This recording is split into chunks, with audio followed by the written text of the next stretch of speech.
hoping he could understand the point of that, if nothing else. Carter reacted with a snort of incredulity. "From what I've heard, he has 3 more with your brother's wife." Liz told herself to count to 10. She itched to get up and walk out, without an explanation, without a backward glance. But she couldn't. She loved Senator Garth Holbrook and his wife, Celeste, who'd set up this dinner date. She didn't want her behavior to reflect poorly on them. Maybe if Carter was only a casual acquaintance of the senator's, she wouldn't have to be so careful. But he'd just opened a field office for Garth and still worked with him. "She wasn't my brother's wife at the time," she said.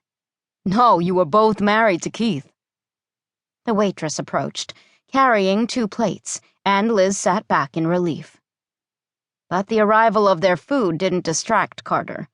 He simply dodged the waitress's movements and continued to talk. "How long did he lead this double life?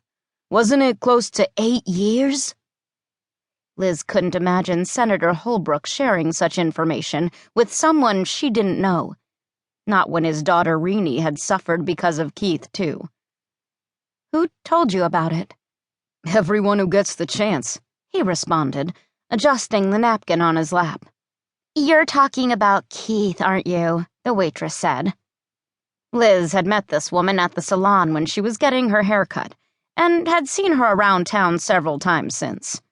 Her name was Mandy something, and she always stopped Liz to marvel over what had happened, as if they were good friends, when, in reality, Liz barely knew her.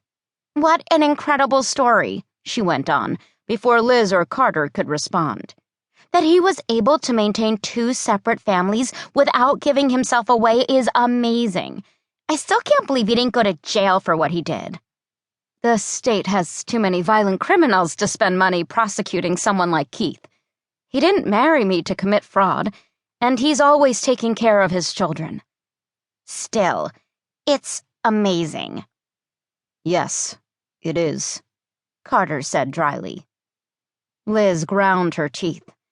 These people had no idea what she'd been through, or why. "Maybe if you knew Keith, you'd understand.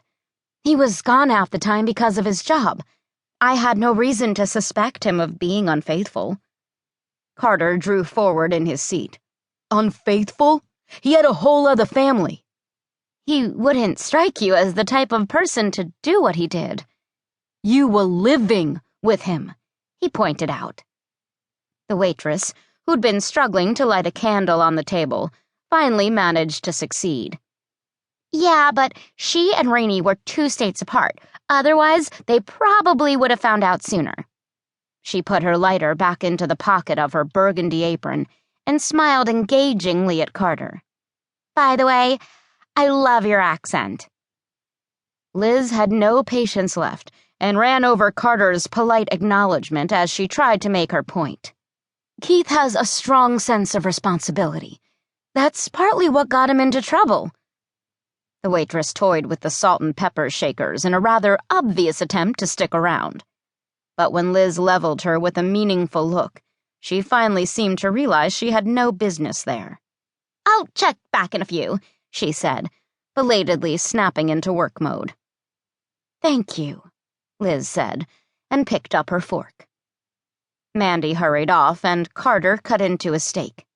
"If you ask me, lying and cheating is what got your ex-husband into trouble." There had been a time when she wouldn't have attempted to justify Keith's behavior. But now that she'd put some emotional distance between the revelation that had caused her divorce and herself, she could almost understand how her ex-husband's particular strengths and weaknesses had combined to turn a simple affair into an even bigger mistake. In any case, she felt more loyalty to Keith than she did this stranger.